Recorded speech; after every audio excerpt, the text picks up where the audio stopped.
the first story I'd like to get into is a story in regards to the job that Mark Cuban wants when he wins. He's being asked by, I think it's Varney and friends. I sent you the link here, Rob, if you want to go to it. He's being interviewed, and he says, okay, so Mark, if you get, what job are you fighting for? What job do you want? And the way Mark answered, the speed in which he answers the job that he wants, you could tell there was motives behind why he wants that job. Okay, just click. So they're going back and forth, and he's saying, well, you know, the difference between Trump and Kamala when it comes on to policies, at least you know, Kamala explains her policies.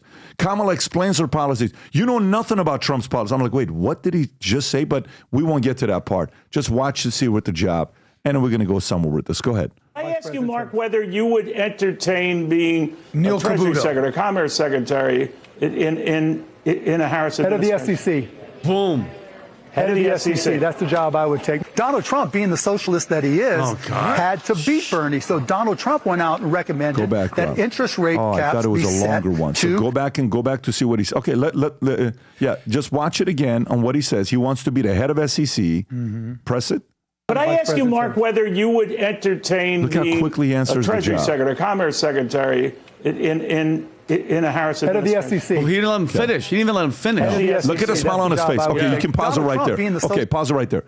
Why do you think he wants to be the head of SEC? Rob, play the next clip I sent you with Elon Musk on what do you call it? Lex Friedman. If you just type in, maybe if you type in on Twitter, Musk and SEC, you'll see a clip that'll come up with him on Lex Friedman. If you just go down a little bit, you should see it, unless if you already have it. Type in Musk and, okay, right there. Play this clip and look how he explains the purpose of SEC, the answer he gives. Go ahead. SEC in its best form could be a force for good. It should be. But not once did the SEC go after any of the hedge funds who were nonstop shorting and distorting Tesla. Not once. The hedge funds would lie flat out on TV for their own gain at the expense of retail investors. Not once, literally 1,000 times. Not once did the SEC pursue them. How do you explain this failure? On The incentive structure is messed up because the lawyers at the SEC are not paid well. It's a fairly low-paying job, but what they're looking for is a trophy from the SEC. They're looking for something they put on basically their LinkedIn. Yeah. From that, they can get a job at a high-paying law firm. And the reason they don't attack the hedge funds is because those hedge funds employ those law firms. Bingo. Wow. And So they now know stay if here. they attack the hedge funds, Stay they're here. affecting their future career prospects. right. So they sell small investors down the river Stay with me here for their own career. to see how this is going. Pause it right there. That's Rob. what actually happens. Show the next picture. Show the next picture what I just sent you. This is my speculation. Elon Musk didn't show up for the testimony in a probe over his $44 billion Twitter takeover. And guess what? Now the SEC wants sanctions. And so this guy, Mark Cuban, we're in Tennessee. I ask him, what's the book that changed your life? He says, Atlas Shrugged. I buy him a $4,000 copy of Atlas Shrugged, first print, first edition, to give it to him because I love the fact that he believes in John Galt, low regulation, any of that stuff. And he is now wanting to be the antagonist in the book Atlas Shrugged to go after the man that was once his hero. He doesn't even know he's fallen this trap on envy, how deep he's in it right now. He wants to be the head of SEC because that's the only way he can beat Elon Musk. Wow. That's why he wants to do this. What? That's my speculation. Tom, what do you think? I think you're dead on. And I also think that it's just kind of weird. Mark Cuban spent most of his core ownership time, and I say core ownership because now he sold part of the Mavericks, being the rebel, the owner in the T-shirt, shooting baskets with the team. And remember, David Stern would say, why are you out there with them during warm-ups? That's player warm-ups. Remember all that, Pat? Mm-hmm. And then he would make comment after comment after comment about officiating, about TV rights, about all this stuff. And who would wake up every day, every Monday, and find Mark Cuban? David Stern. Even David Stern's last day, Mark Cuban said, you've been a great commissioner except for the days that you weren't. And he said, thank you, Mark. That'll be $25,000. And did that. So now the tide has turned. Now Mark Cuban wants to be David Stern, sending the fines out to the rebels. It's a complete shift that I've seen over 25 years now. I'm seeing a complete shift in Mark Cuban. Now he wants to go the other side. He wants to be the guy dropping the fines down on the rebels when one day he was the rebel paying all the fines to David Stern. Tom, what causes That's what I see. But the flip is normally the other way around. Yes. The flip isn't normally. As you get older, you go the other way. Yeah. From your experience, what causes somebody to flip like this? You're a free market guy. You're a rebel. You're a rebel with a cause. And now all of a sudden you want to be the antagonist that's going out there and trying to regulate? What causes somebody to get to this point? Is it because he now knows he can never, ever beat Elon Musk? He can never, he's so envious of it that this is the way he beats him? Yeah, I think it's that. We've seen people come unhinged over the course of their careers, right? That the longer they go, the deeper they go, the more unhinged they become. We saw a little with Bernie Sanders. We saw a little of this in Bernie Sanders. You know, the older he gets, the more wild he gets, and people are like, "Gosh, he's just completely unhinged." And I'll give you a name that I see with it because I think he's jealous of everybody that's ever been around him, is Keith Olbermann. The older Keith Olbermann gets, the more unhinged, and you can see the bile that oozes out of Olbermann. The older he gets and the more angry he gets and everything. And I think you're seeing it in people that can't reconcile a competitive conflict that's in their heart or some position they didn't get or something that they didn't attain to. They go off the rails and over the waterfall. And I think we're seeing that. So the name SEC has come up a lot recently, and it really made headlines when Trump spoke at the Bitcoin conference a couple months ago, which is very largely libertarian, the crypto community. Was this the Nashville conference? This was the conference in Nashville, correct. Yeah.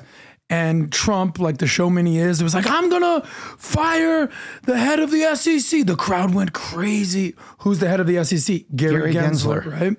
So, you know, we're starting to, and Trump has basically, is this the clip right here? Go, show it. Ends against your industry, and as long as I'm in the Oval Office, Elizabeth Warren, Pocahontas, do you remember? Yes, I'm an Indian. Yes, she said, I'm an Indian. Why are you an Indian? You don't look like an Indian. No, my mother told me I have high cheekbones. Oh, that's why she was an Indian. Does he talk about Gary Gensler? So I named her Pocahontas. Elizabeth Warren and her goons, and she's very nasty to you. She hates your people. She hates everything about you. Will keep their hands off Bitcoin. They're going to keep their hands off crypto. They're going to let it grow. We're going to let it grow. On day one, I will fire Gary Gensler and appoint goes nuts. Watch this. SEC chairman. And he goes, wow. Okay. He says it again, right? He gets all the applause. He does. So, just real quick, I mean, did you hear the news about what percentage of corporate election spending, political donations has come from certain industries? 50% this cycle has come from the crypto industry. 50%, highest of all time. To who? To just corporate political donations to all parties right there. Okay. So the crypto sector. So alignments are being made. Cuban is looking at the marketplace right now, and he's basically saying, all right, Gary Gensler he was basically nominated and put in place by who? But I'm going to send, I think we have to show the entire clip. I'm going to send it to you, Rob. By Joe Biden, 2021, he serves 5 years. So what's happening is now Cuban, by the way, did you hear that Cuban is maybe supposedly talking with Kamala Harris about teaching her about the unrealized gains? You've seen this. Oh, God. She has to learn as she goes. Well, I mean, I'd rather him at least teach her than Bernie Sanders. But the whole Bernie Sanders, Elizabeth Warren, Pocahontas wing, the Kamala wing over there, you know, that's that side. Cuban's sort of picking this side, where you have the Elons, you have the Tulsi Gabbards of the world, the RFKs have all spoken at the crypto conference. And Trump is looking at the lay of the land. He's like, yeah, I'm going to go with these guys, with the Elons, the RFKs, the Tulsis. And Mark just picked his side. Whether it's rational or not, it's largely emotional. So TDS is a real thing, Trump derangement syndrome. Well, Pat, I just think, Mark Cuban, like all this, choose your enemies wisely. He has chosen, to me, the worst two enemies possible. Elon Musk, and Donald Trump, okay? And I think this comes from, the envy. He's just not relevant. Remember back in the day, he'd be on the court, he'd be yelling, he was cool, the attention was on him, they'd kick him off the court, and he was somebody. Now he's just that angry rich guy. Tom, you're saying that nobody's listening to, that nobody gives a damn about. And by the way, he was on Theo Vaughn's thing. He just hates Elon Musk. He was like, yo, I got his number somehow. We're messaging each other. I congratulate him on his 97th kid. Kind of a small jab. And they went back and forth. But then apparently he sent him a bad article about Tesla. And Elon responded with just F you. I'm not going to say the word. I agree with everything you said except for one word. What? You said he's not relevant. I would argue that he's actually becoming more relevant. Because not in the relevancy that you want to hear more of. Yeah. But he's making news. Yeah. You know, he's making headlines. We're talking about him. Now, do you agree with a lot of his stances? Do you like his DEI sort of mantra? No. But he's more relevant than he was 5 years ago. Yeah, but how much of it is just to be that jerk to get a lot of it? We're talking about it. But it's that annoying. Eyeballs. His own words speak loudest. There was more to the clip, wasn't there? Yeah, I want to show the whole clip. Watch this, Rob. Go ahead and this is with Neil Cavuto, yeah? You would entertain being and a he talks Treasury by Secretary, Gensler. Commerce Secretary in a Harris administration. Head of the SEC. Look at his face. Head of the SEC. That's the job I would take. Go back 3 seconds. Look at the face the way he says it. Look at the revenge. Head of the SEC. That's the job I would first take. time. The first time he says Head of the it. SEC. A Treasury Look at Secretary, his Commerce lips. Secretary. That's anger. That's rage. In a Harris Head of the administration. SEC. You see it? Yeah. Second time he does it with a That's smile. the job I would take. Go back, do it again, Rob. Being a Treasury Secretary, Can't help Commerce it. Secretary. Watch. In a Harris Head of the administration. SEC. That's it, Elon Musk right there. Head of the SEC. That's the job I You would may as take. well say Maybe head of HHS. Elon Musk. That's what he wants. Let her finish off. Go ahead, keep going. Maybe HHS, but somebody needs to replace Gary Gensler. You might have heard her today talking about really pushing hard to support and advance technologies like AI, not the AI like Donald Trump. Replace the head of the SEC, the Securities and blockchain. Exchange Commission, because he's not a good cop for the securities industry. Bottom line, right? No, it's awful. Bottom line, he's awful, particularly for crypto and for businesses in general. We've seen the number of public companies just be decimated. All right. All right. We'll see what's going to happen and what he does. By the way, do you have the Theo Vaughn clip? Yes. Go ahead, play this clip. Yeah. He's a formidable candidate for the left. There's no question. He's just so you guys know, he's number one on my list for the left. Wow. It's a close race between him and Jamie Dimon. There are 4 words in there. Stand up to him. He sees himself as the crusader that's going to stand up to Elon Musk. And he wants to be the head of SEC to do that. Yeah. My question is this. There's levels to the game, obviously. There's Cuban is richer than Trump. Elon is richer than all these guys put together. It's not even a question. But when you get to billionaire status and you actually own NBA teams and you're owning massive hotels and massive brands and massive corporations, how much of it is still ego driven? Like, you know what? Fuck you kind of a thing, regardless of political affiliation, just straight up ego. These are billionaires talking smack to each other. How much does ego play into it when you're that rich? Listen, there's no way you're going to be that rich without an ego. No way. There's no way you get to that level without having an ego, right? And these guys are driven by being told what they can't do, the competitive speed. Mark Cuban wrote a book on competition. It's a phenomenal book on competition. He wrote it at his peak. And it's a small little book, but it's a book you read. You're like, holy shit, fantastic book on, what is it called? That yellow book right there, whatever. How to win at the sport of business. No, it's at the sport of business. Gotcha. It's a phenomenal book. If you want a book recommendation on competition, this is it. What's happened to this guy the last few years is someone offended him. And I think Trump's one of them. I think Musk is one of them.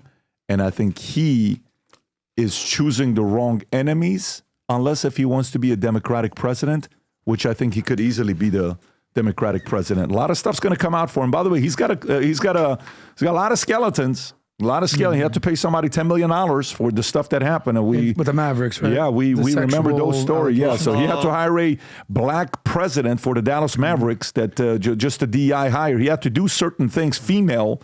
That he did certain things just to be good with the ESG, the DEI guys. But so of course there's going to be a part of it that has to do with ego. Tom, you look like you want to say his something. enemies wisely. He had to self-publish this book. He guys. couldn't get any major publishers to take it. I know the story of this book. Scroll down. I think it was published by Diversion Publishing and an agent named Scott Waxman who created this book because 2013? Yeah. Well, here's what I'll tell you. I know the story of this thing. No one would take it. Can I tell you something? And they self-published it. Can I tell you something? All the publishers were idiots for not taking it. All the public, because I read it. It's a phenomenal book. So I'm not a guy that will sit here and just trash everything. I'm not that guy. It's a phenomenal book on competition. It's a phenomenal book. This is what prompted me to message him. So all the publishers that said no to him, you're lost. This was actually a very good book for 4,400 reviews. Okay, that this is the thing, the middle finger to people that don't believe in what this guy's capable of doing. But I just don't know if he's an Atlas Shrugged guy. I don't understand how you can go against the modern day John Galt or the modern day Taggart or in some of these stories.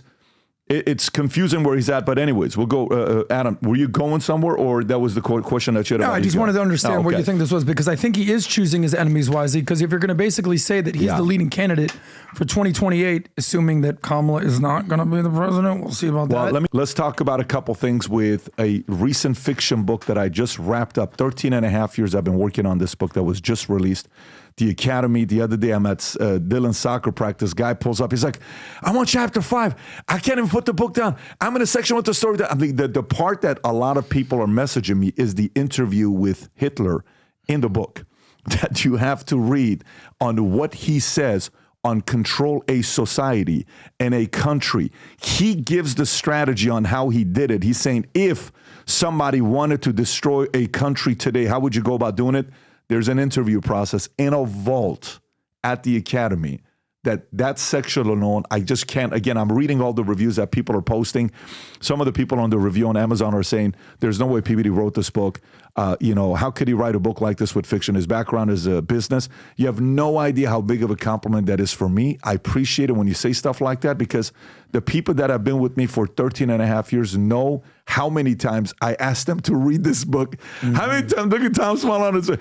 Tom, be honest, how many times have I asked you to read this book? I think you've asked me at least 10 times during various. It's like, I have an idea. Take a look at this early draft. And it was an outline and 3 great chapters and an outline. And then I read it when it was full. Then you adopted this, you adopted that. It kept evolving like a great product. It's exciting. I mean, it's exciting when you go through, but here's what it is, guys. Some of you guys were asking about the books being available. Of course, you can buy it on Amazon, but the autographed, signed copies, we have limited amount because we couldn't get that many from our publisher. There's a limited amount of 200 copies signed available for you to pick up. You can go to vtmerch.com. Rob, if you could be kind enough to put the link below, guys will have access to the book, The Academy. Cannot wait to have you read it and send me the reviews. So if you like this clip and you want to watch another one, click right here. And if you want to watch the entire podcast, click right here.